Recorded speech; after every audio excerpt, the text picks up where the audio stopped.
favelada, mãe solteira e tatuada. Preta, favelada, mãe solteira e tatuada.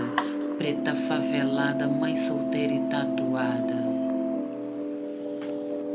Olá, danadinhos, danadinhas e danadinhas. Tudo bom com vocês, meus amores? Comigo tá tudo bem, graças a Deus. Graças ao apoio de vocês, tá tudo bem, tá? Hoje o nosso Dana.doc recebe uma pessoa que eu sou mega fã. Eu sou muito fã dele. Não só por ele ser um roteirista maravilhoso, virtuoso, um cineasta incrível, mas ele é um dos 2 DJs favoritos da minha vida. Um é o Dantes Tavares e o outro é o André da Costa Pinto, o nosso convidado de hoje. Só que nenhum dos dois são DJs, tá? Então, o André da Costa Pinto é um cara incrível, que eu tenho muito prazer de receber aqui no canal. O André, ele simplesmente toca a noite inteira, gente. Ele não bebe, ele é completamente careta, assim, mas é um cara que segura uma pista a noite toda, tipo assim, ele toca 8 horas seguidas, só música brasileira. Então, assim, é uma pista pra gente se acabar de dançar, porque ele toca de tudo, né? E então, meus amores, vamos receber com muito carinho o meu amigo querido André da Costa Pinto. Eu sou André da Costa Pinto, sou natural de Barra de São Miguel, que é uma cidade localizada no Cariri da Paraíba, que para mim é o centro do mundo, para mim é o local mais interessante do universo, onde eu aponto minha câmera enquanto meus personagens. Afinal, foi lá que eu descobri que o canto mais rico que eu pudesse apontar a lente dessa câmera, o quintal de casa, e dali sai todo o meu cinema, sai todas as pessoas que eu quero contar, meus heróis. Eu cresci ali. E foi o canto que eu não poderia ter tido melhor para ter nascido ou para ter crescido, de uma infância saudável, de banho de chuva, correndo atrás de cabra, de bode, correndo na poeira com os meninos para jogar bola, tendo uma praça na porta de casa, porque na verdade a gente é uma cidade, o município na época, hoje deve estar em torno de quase 6 mil habitantes, mas bota de 2.500 habitantes a zona urbana, então era uma rua, e nessa rua tinha uma quadra, uma igreja, uma praça, e tudo isso estava acontecendo naquele que era a infância de criança, poder correr livre, solto, e eu acho que ali foi onde primeiro eu pude dar asas à imaginação, porque tinha essa liberdade, tinha essa infância e tinha essa possibilidade de ser criança em Barra de São Miguel.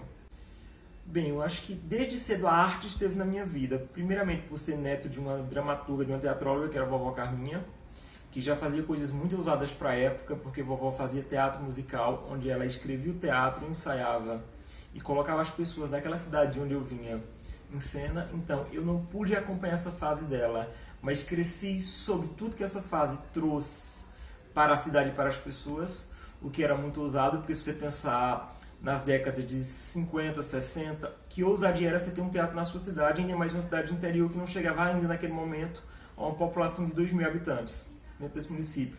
Se a televisão não tinha chegado nos lares brasileiros, que era algo dos grandes centros e elites, imagina o teatro. Então eu já vinha dessa ousadia, de uma família que já trazia essa ousadia para poder construir um pouco da história do artista que eu me tornei hoje. E aí, como é que é a sétima arte na minha vida? Então, desde cedo eu tive muito acesso ao cinema, mas eu digo, as fitas cassetes e aquilo que passava na televisão, mas num determinado momento na infância, eu criei por volta dos 5, 6 anos de idade, mais ou menos, um cara que era aqui do Rio de Janeiro foi morar na minha cidade, chamado Alex. E ele colocou um cinema na minha cidade, que era o Cine Barra. Então, eu morava na rua São Miguel, que era aqui, e esta ficava na transversal à rua João Pinto da Silva, que era a rua onde meu pai era professor e tinha um colégio de escola pública, no qual eu estudei e cresci dentro. Então, no caminho entre a minha casa e o colégio, que eu ia todos os dias durante o dia para estudar e à noite com meu pai, porque ele trabalhava e me levava para ficar dentro daquele ambiente com ele, no meio do caminho, bem no centro, tinha um cinema. Então eu podia todo dia ir para o cinema, e eu acho que minha primeira memória cinematográfica que eu tive foi quando no mesmo dia, minha primeira ida àquele cinema foi às 4 horas da tarde, assistindo ao desenho de Aladdin, e à noite assistindo ao Olho de Lorenzo. o que era muito forte, porque era uma disparidade muito grande entre as duas temáticas, principalmente o Olho Lorenzo, uma criança de 6 anos que estava podendo ter acesso a isso, e eu já estava entendendo aquele conteúdo, e entrar naquela sala escura de tela grande, e ver essas duas obras, um desenho animado e ao mesmo momento um filme de personagens reais, me fez entender que não era o teatro que minha avó trazia, que tanto que admirava eu queria fazer, mas era apontar a câmera para poder contar histórias como aquela. E desde o primeiro momento que eu descobri que eu queria fazer cinema, minha câmera foi apontada para a Barra de São Miguel. Porque aí vem o Bicho Medonho com o seu Davi, que é um personagem da minha infância, vem a Amanda e Monique, a minha amiga Um Breve Relato Sobre Nós, O Tempo Feliz que Passou, que é o primeiro longa que eu rodo lá, Madame, que é um longa sobre uma personagem de Barra de São Miguel. Então eu acho que esse foi o meu primeiro contato com a cinematografia, que é muito vívido e que permanece como uma digital na minha obra hoje. Eu cheguei no Rio de Janeiro em 2014, meados de 2014, e vim muito para uma perspectiva que eu queria expandir aquilo que eu já fazia lá no Nordeste, que era o cinema. Conhecer um pouco mais de outras pessoas, conhecer outros ambientes, e porque você sempre chega no Rio de Janeiro com o sonho da TV, de trabalhar na TV, porque se você pegar as maiores TVs abertas, hoje estão aqui. Mas um sonho que muito logo foi desfeito com 2, 3 meses, porque eu entendi que, para além da TV, eu queria fazer o cinema. Era muito mais instigante e muito mais interessante construir filmes para mim, poder fazer os filmes. Então me mantive aqui no Rio de Janeiro, mas trabalhando principalmente com formação em várias cidades, em vários estados do Brasil, e a facilidade de transporte, de translado por aeroportos, por outras coisas, me fez fixar a residência aqui, e hoje eu continuo desenvolvendo minha obra, que é a formação audiovisual, principalmente junto ao meu cinema aqui, mas com a possibilidade sempre de poder viajar, trocar e apontar a câmera para outros estados, para outras realidades, como fiz no final de 2019, que viajei bastante o Brasil com formação, através do projeto Revelando os Brasis, do qual eu fui aluno, e agora voltei como professor, e voltando sempre que eu posso, apontar a câmera para a Barra de São Miguel, para esse meu centro de mundo. Seu Davi Ferreira, eu acho que o Davi da Encomenda do Bicho Medonho foi meu norte de entender aquilo que minha avó tinha falado lá atrás, que era sobre apontar a câmera para o quintal de casa e descobrir meus personagens, meus heróis. Seu Davi era o barbeiro da minha infância, ele é casado com o irmão do meu avô, na verdade, com tia Geni, do meu avô paterno, que é marido dessa avó, que era dramaturga. E seu Davi tinha uma barbearia nos fundos de um hotel de uma outra tia minha, tia Maria, que era irmã de vovó. E desde a infância eu via falar daquele cara que não era só barbeiro, mas que era artesão e que produzia caixas ocas de madeira, correntes que se entrelaçavam de um lado para outro dentro delas sem emenda. Uma coisa que era muito louca, que não tinha nem explicação na hora de descrever, só tinha explicação visual, você tinha que ver para poder entender. E para além disso ele construía esculturas de dinossauros. E eu era muito fascinado com aquela obra dele. Eu lembro que um dia, aos 7, 8 anos de idade, eu fui à barbearia dele e eu não era uma criança muito calma, muito quieta. Eu queria aprender tudo, eu era muito curioso, muito inquieto. E aperriei seu Davi para que ele me ensinasse a fazer aquilo. Não tinha nem como ensinar aquilo dali que ele fez. Ele pega um banco de madeira, um tamborete, coloca de cabeça para baixo, me bota dentro pendurado e coloca no armador de rede. E eu fico ali quase 4 horas, de 2 horas da tarde a 6 horas da noite, vendo seu Davi talhar sem poder descer de castigo. E aquilo foi uma imagem que ficou muito vívida, porque a forma como aquela faquinha, aquele canivete com a lixa ia tomando as formas geométricas que ele trazia para aquelas obras de arte dele, me fascinaram. Então, quando eu tive a oportunidade aos 16 anos de contar a minha primeira história, a opção foi para o seu Davi, porque ele estava com 94 anos na época do filme, ele já estava bastante debilitado, mas ainda conseguia contar a história dessas peças, e era uma história que eu achava que, para poder começar a minha carreira cinematográfica, aquele meu personagem era a primeira vez que eu poderia, era a primeira coisa que eu poderia trazer de Barra de São Miguel para colocar no mapa do mundo. E foi isso que aconteceu, porque o Bicho Medonho não só foi premiado através de um edital público, Revelando os Brasis, Ministério da Cultura, onde eu pude estudar e fazer o filme com o financiamento deles, como ele rodou mais de 20 festivais nacionais, recebeu 8 prêmios nacionais, e a partir daí a gente começou a entender Barra de São Miguel com seus personagens, com sua estética e a visão dos seus ambientes no cenário cinematográfico nacional. E eu acho isso muito importante, porque a possibilidade de tu ter orgulho do teu canto, das tuas raízes, e poder levar um pouquinho do que é teu para as outras pessoas.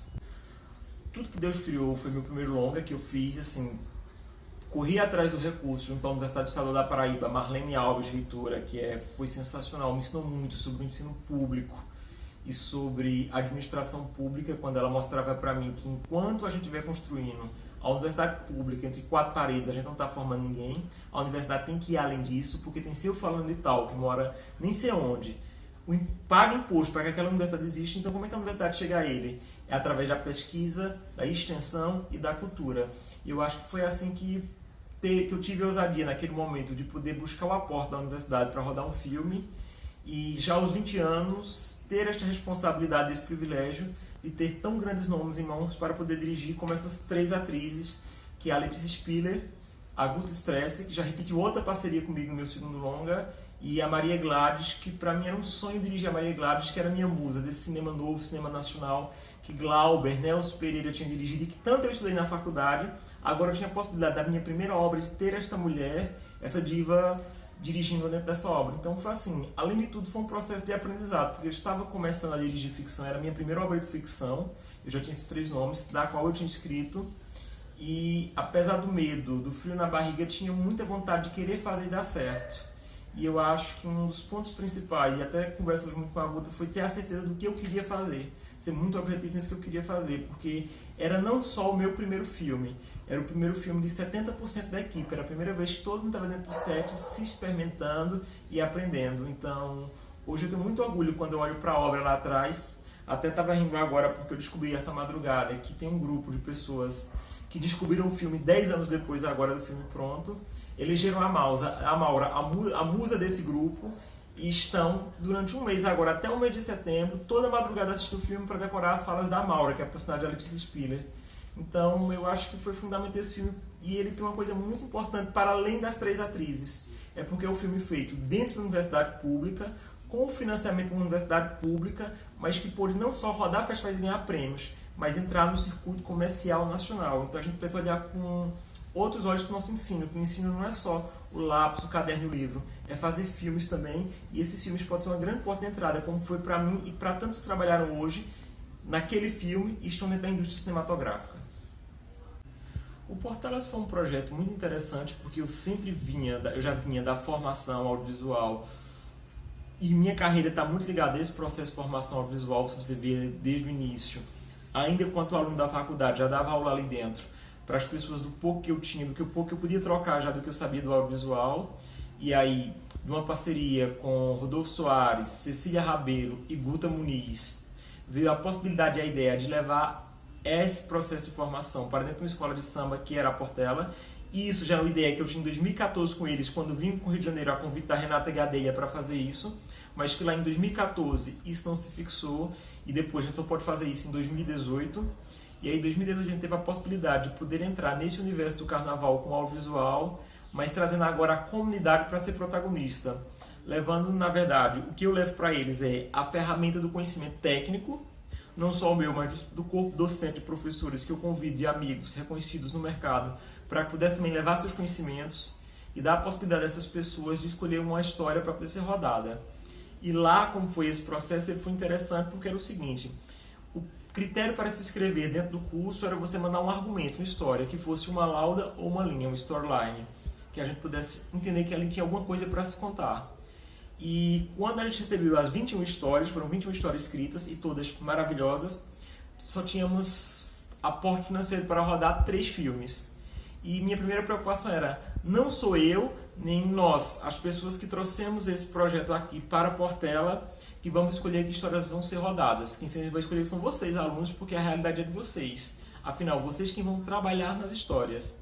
E aí, antes da aula de formação mesmo técnica, teórica, a gente deu aula de pitching para essas pessoas para entender como eles poderiam defender sua ideia e seu projeto. Eles apresentaram e defenderam o pitch para si, e a própria turma escolheu que histórias seriam rodadas, que aí veio Procura as Mulheres, mostrando um pouco, desconstruindo um pouco desse machismo, que é o universo sambista, o Craque Esquecido, que é sobre o Paulinho Ladrão de Bola, um cara que foi um grande ídolo do futebol brasileiro, mas ficou esquecido pela mídia e pelo Alzheimer, e Paulo da Portela, que é esse cara que foi fundador da escola de samba, que traz todo um registro de uma luta, principalmente dentro do movimento negro e desse reconhecimento. Então, os alunos que escolheram essas histórias, e a partir daí a gente pôde ter esse processo de democratização, de entender que o papel do formado é bússola, a gente aponta caminho, não tem uma verdade absoluta. E esse caminho cada aluno que segue. E eu acho que esse foi o grande mérito do projeto, poder não só dar a formação, mas deixá-los livres para escolher e votar que histórias eles queriam contar. Eu te conheci numa quinta-feira de noite no Cafofo da Nega, no projeto Vidigo Improvisa, que era maravilhoso, com o Cico Caseiro e toda a turma dele que fazia aquele projeto. Eu estava dando um curso de formação dentro do Cafofo, nesse ambiente, e a Nega me convidou uma noite para voltar lá e fazer uma discotecagem, que eu só toco música brasileira no meus sets, daquilo que eu toco, que também é outro passatempo. E ali eu conheci a Dana pessoalmente, mas eu já conhecia a Dana da fala de outras pessoas, do Ronaldo, do Rodolfo, da Cecília, pessoas que eu tinha conhecido antes, que também te conheciam, que eram amigos em comuns, e que em alguns momentos, por coisas pontuais, falavam de você, teu nome era citado. E ali naquele momento, através da Nega e do Cafofo, eu tive a possibilidade de a gente se conhecer, de uma quinta-feira que se tornou várias quinta-feiras durante praticamente 2 anos, onde eu estava tocando ali e você sempre estava lá, e era a primeira pessoa que chegava no meu set, a única pessoa, e a última pessoa que saía junto desse set. E era a pessoa que dançava meus carimbós, que dançava meu frevo, que dançava o maracatu, que ia até o chão dançando axé com a El-chan comigo, que dançava a Xuxa, e depois foi descobrir que você foi garota do signo da Xuxa, foi descobrir que depois você estava no clipe da Elba Ramalho, o Tropo Caliente, do Cidade Negra, tudo que eu tocava, a Dana tinha participado desse clipe de alguma forma. E aí a gente fez essa parceria de amizade e musical por causa dessas noites de Vidigo Improvisa. Eu fui chamado para tocar num aniversário teu, no hostelzinho no Vidigal, é que naquela noite estava tendo uma invasão da Rocinha e que muitas pessoas estavam saindo ali pela polícia e algumas pessoas estavam chegando do Vidigal, algumas pessoas faziam parte desse tráfico que estava chegando no Vidigal. E no meio desse aniversário, algumas pessoas chegaram juntando, vamos acabar a festa. E a galera que chegou lá com a arma fez, não, você vai continuar, pegou você pra caralho o teu som, que som massa. Então o som que era pra até as 2 horas, foi até as 4 horas da manhã. E no final do dia, essas pessoas gostaram tanto do som que você foi dormir e elas me deixaram até o final da ponta do Vidigal. Eu voltei escoltado e com muita segurança pra casa. Isso foi maravilhoso. E tô te esperando para uma próxima discoteca. A gente nunca mais tocou. O set tá reforçado, tá renovado. Vamos dançar carimbó, coco, maracatu e tudo mais que puder. Beijão, Dana. Boa sorte aí com o canal.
Sei que você tá aí até agora. Você gostou, né? Gostou, não gostou? Fala real. Então, dê o seu like, dá sua curtida aí, ó. Tá, tá, tá, tá, tá. É muito simples, é de graça, não te custa nada. E você vai fortalecer o canal. Comenta, porque é muito importante, comenta aqui embaixo, compartilha, tá bom? E se inscreve no canal, vai. Preta favelada, mãe solteira e tatuada. Preta favelada, mãe solteira e tatuada. Preta favelada, mãe solteira e tatuada.